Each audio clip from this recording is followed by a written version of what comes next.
Si on revient sur l'arrêt de la compétition, tu peux nous dire dans quel contexte ça s'est fait? Alors, ouais, année 2011 déjà, j'avais pas fait une super saison et je commençais à perdre le goût un peu de tout plein de choses. Je commençais à ressentir cette envie de changer les choses. J'ai commencé par l'entraînement d'ailleurs, donc j'avais rien à reprocher à Stéphane Girard, mais je me suis dit: «Peut-être un renouveau, ça me fera du bien». Et j'ai des amis, locaux qui montaient leur boîte d'entraînement justement, ça s'appelle, OST, Outdoor Sport Training. Et bah, c'est des collègues de boulot maintenant en plus, et je les connaissais déjà d'avant. C'est des gars avec qui je faisais du vélo quand on était ados, et donc Julien Di Cioccio et Lilian Georges, ils se reconnaîtront. Et donc voilà, j'avais commencé par ça, par l'entraînement. J'ai changé de team aussi, ça n'a pas été la meilleure idée. Mmh. Donc j'avais eu un contact avec Labyrinthe, la marque française. Ouais, sur le papier, c'était bien, c'était sympa. En fait, ça va qu'on était une bonne équipe. J'étais, coéquipière avec, Rémi Thirion. Mmh. Et puis on avait, William Ballot, pour le management. En mécanique, on avait, bah, de temps en temps la chance d'avoir aussi, Arthur Couette, qui est aujourd'hui, Oui, chez Commencal? oui, c'est Mmh. ça, voilà, chez Commencal Mecoff. Qui a Il fait un bossait passage chez chez Boss? Ouais. Voilà, il bossait chez Mmh. Boss à l'époque, puisqu'on roulait en Boss aussi. Donc il nous a, bah, il Ah, était déjà très doué, quoi. ouais. Mmh. Donc ça, c'était cool. On était une bonne équipe là-dessus. Après, ce qui a pas suivi, c'est qu'en fait, ben, il y avait rien d'autre, quoi. On je sais pas si ça sert à quelque chose de parler d'argent, mais voilà, j'ai jamais été payée, par exemple. Et puis surtout, moi, j'ai payé tous les frais extra, que le team est censé payer pour qu'on puisse aller sur les courses, quoi. Et ouais, j'ai jamais été remboursée, donc là déjà ça met un coup. Mais c'est surtout le suivi qu'on n'avait pas, quoi, le support qui était absent. William Ballot, nous a accompagnés sur les courses, il n'a pas été payé lui non plus, quoi. Donc c'est sympa de sa part. Mmh. OK. Voilà, après, bah, il y avait un changement de pneus pour moi. Alors moi, j'adore Maxxis, je roule d'ailleurs toujours en Maxxis. Et on roulait sur une Shinson dans le team Labyrinthe. Pareil, je n'ai pas eu le bon matériel dès le début, donc ça n'a rien à voir avec la marque de pneus. C'est juste, Labyrinthe qui ne m'a pas envoyé le bon matériel. Et j'ai jamais réussi à m'adapter à ces pneus, quoi.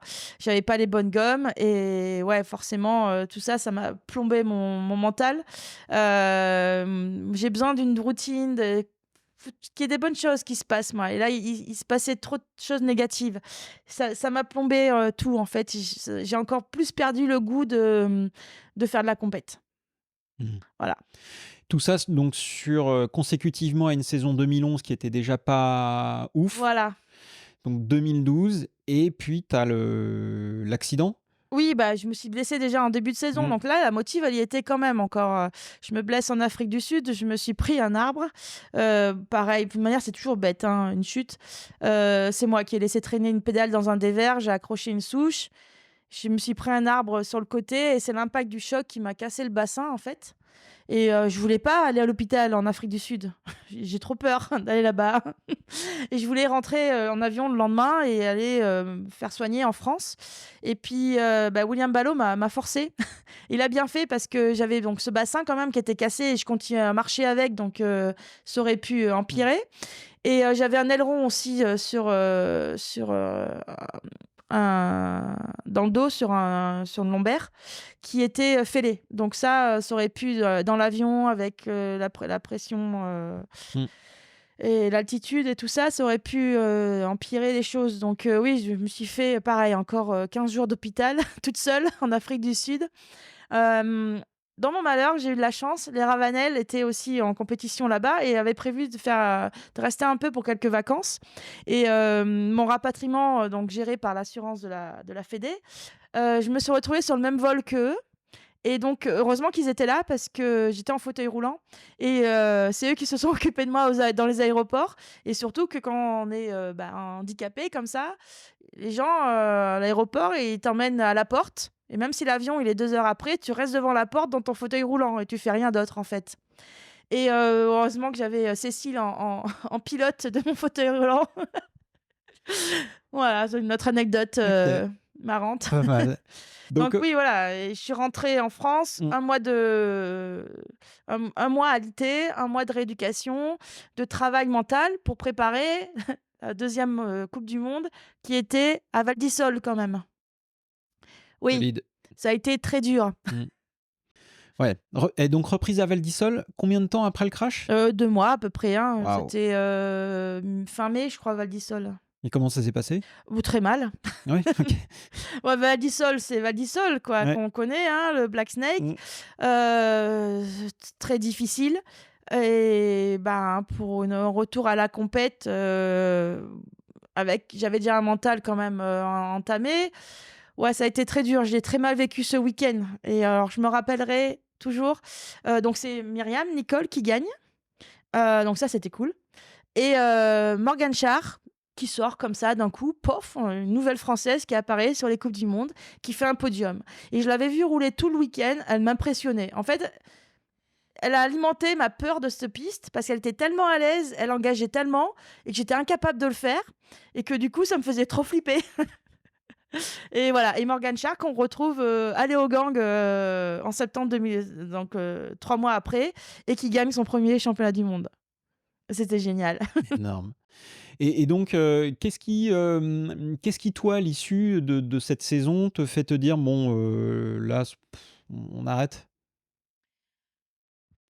C'est un peu tout, dans la saison, c'est au chemin de France que j'ai pris l'idée, mais c'était pas, préparé dans ma tête, depuis 3 mois. C'était vraiment je suis arrivée au chemin de France, j'ai eu du mal avec la piste, il faisait moche de toute manière, il C'était où? pleuvait, c'était au G.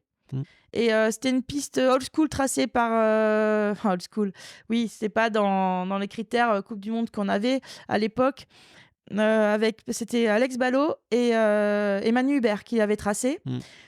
C'était en décalé des Chavannes. C'était pas du tout sur le Mont Chéry, c'était plus Mmh. bas, c'est à l'entrée des Gets là quand on arrive, Ouais, c'était pas tout à fait le même tracé, que de la coupe du monde, parce ah que je rien crois à que c'était voir. les parcelles, qui étaient pas les mêmes, enfin, Oh on mais n'avait pas c'est accès plus au bas que le ouais, Chavannes ouais. encore, Mmh. c'est vraiment à l'entrée et on n'a roulé que cette année-là, hein, que pour ce chemin de France. Beaucoup trop de racines à mon goût en fait. Mouillées, les Mmh. racines qui En brillent, plus. tout ce que je déteste. Et et là en fait, j'en ai marre en fait que voilà, j'en ai marre, j'arrête. Et donc ce soir-là, c'est ce que j'ai dit. Donc championnat de France au jet, tu prends la décision et tu réfléchis, tu te dis, «J'ai plus envie»? Ouais, j'ai toujours fait ça par passion, en fait. J'ai toujours roulé, j'ai toujours, kiffé aller vite, sauter, me battre contre le chrono parce que c'est ça, l'objectif, c'est être la plus rapide, sur le chrono et là, en fait, je me retrouvais plus et il y avait plus de plaisir dans tout ce que j'entreprenais. Donc l'entraînement, oui, je le faisais, j'étais sérieuse mais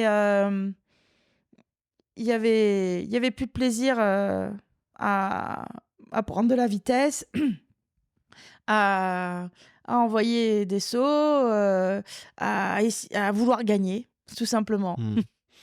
Est-ce que justement cette envie de gagner avait été remplacée par, autre chose? Par exemple fonder une famille, quelque chose comme ça? Ou est-ce que c'est venu après? Non, j'y pensais un peu aussi, voilà, j'avais dit à mon mari, je lui avais dit: «Bah, ouais, j'ai envie de passer à autre chose et à continuer à construire, une famille, quoi», voilà, mais il y avait pas d'objectif, c'était pas prévu que je tombe enceinte aussi vite, en fait. Mmh. Finalement c'est arrivé, Voilà, finalement, Stella est arrivé plus tôt que prévu.